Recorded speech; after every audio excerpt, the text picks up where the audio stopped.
Hello friends, আসসালামু আলাইকুম। Welcome back to my channel. আজকে আরেকটা ছোট ব্লগ নিয়ে আপনাদের মাঝে হাজির হলাম।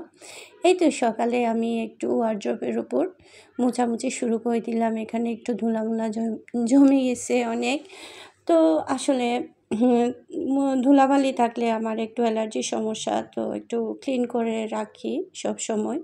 তো এই গরমের মধ্যে আসলে ধুলাবালি থাকলে বাসার মধ্যে কেমন জানি লাগে। তো এখানে আমি একটা গ্লাস বসাইছি, তারপরে এই শোপিসগুলো রাখলাম। তো এগুলো আমি একে একে সেটিং করে রাখতেছি। তো শোপিসগুলো সুন্দর মতো আসলে সাজাই গুজাই না রাখলে, ক্লিন করে না রাখলে আসলে বাসার মধ্যে যদি শুধু শোপিস রাখলে হয় না, এগুলাকে যত্ন নিতে হয়, সুন্দর করে গুছাই রাখতে হয়। তো আমার এই ওয়ার্ড্রপের ওপর আমি এভাবে সাজাই রাখলাম। আপনাদের কাছে কেমন লাগছে আমাকে কমেন্টে জানাবেন অবশ্যই। এই গাছটাও রাখছি। তো যাই হোক, কথা বলতে বলতে আমি বাকি কাজগুলো করে ফেলতেছি। তো ফার্নিচারগুলো প্রতিদিন একটু তেল লাগাইয়ে আমি প্রত্যেকদিনে মুছি। আসলে আমাদের ফ্যামিলির সবাই মোটামুটি হেল্প করে আমাকে। আমি যেদিন মুছি না ওরা মুছে দেয়। কোনো আমার সমস্যা হয় না কাজের ক্ষেত্রে। সবাই মিলেমিশে আমরা কাজ করি। আমরা ৪ জন ফ্যামিলি সদস্য, ৪ জনেই আমরা কাজ করি। তো এটা হচ্ছে কাপড়ের ঝুড়ি। ঝুড়ির উপরে আমি কিছু শোপিস রাখছি। এখানে একটু ডেকোরেশন করলাম। তো আসলে এই বাসার মধ্যে সব দিক দিয়ে একটু সাজানো গোছানো থাকলে মনটাও কেমন জানি ভালো লাগে। তাই আমি সব দিক দিয়ে একটু গুছাই রাখার চেষ্টা করি। মানে যাতে আমার মনটা ভালো থাকে। আমার আসলে একটা গেস্ট আসলো, তারাও বলবে অনেক পরিপাটি, অনেক গোছানো, সব দিক দিয়ে সব কিছু জিনিসপত্র দিয়ে। তো আমি চেষ্টা করি কিছু কিছু শোপিস দিয়ে আমি বাসাটা সাজাই রাখতে। এই তো আমি ধোয়া দেওয়া শুরু করে দিলাম। এখন সকালবেলা নাস্তা করা হয়েছে, সবগুলা রয়ে গেছে, এগুলা সব ধুয়ে তারপরে আমার দুপুরে রান্না বসাতে হবে। তো আসলে আমাদের গৃহিণীদের তো এটাই নিয়ম। আর আমরা প্রতিদিনই তো এগুলাই করেই থাকি। যাই হোক, আমার সবগুলা ধোয়া দেওয়া শেষ। এখন আমি খিচুড়ি রান্না করব। আজকে একটু মেঘ হয়ে আছে। তো ভুনা খিচুড়ি আর ডিম রান্না করব চিন্তা ভাবনা করছি। তো এই জন্য মুগ ডালগুলো আমি একটু ভেজে নিচ্ছি। আর আমার ছেলেকে দিছি একটু মশলাটা তেঁতলে করে দিতে। ও তো একেবারে পানি করে দিছে, এমন তেঁতলা করছে। তো এমনি আমার জন্য ভালো হয়েছে।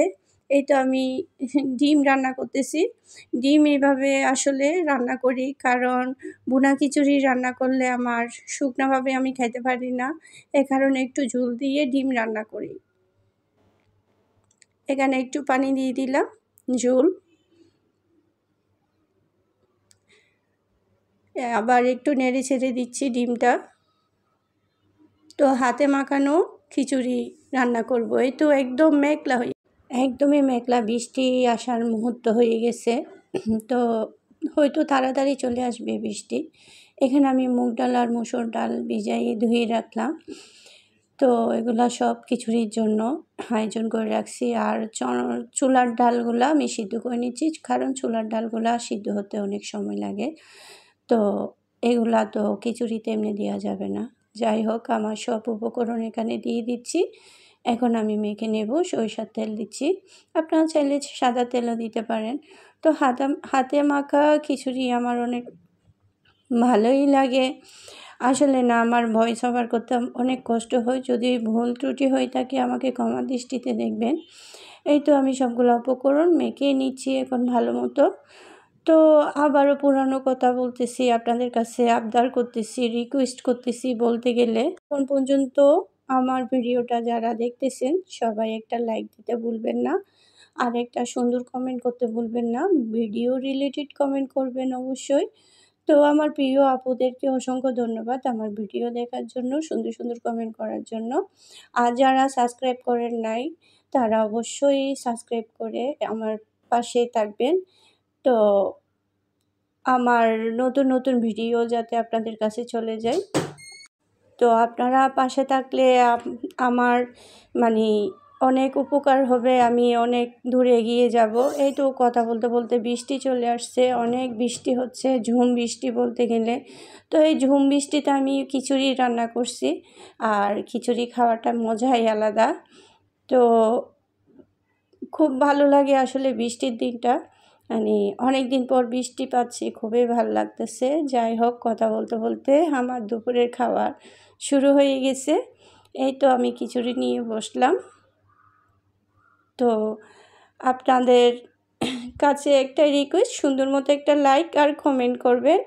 তো সবাই ভালো থাকবেন, সুস্থ থাকবেন।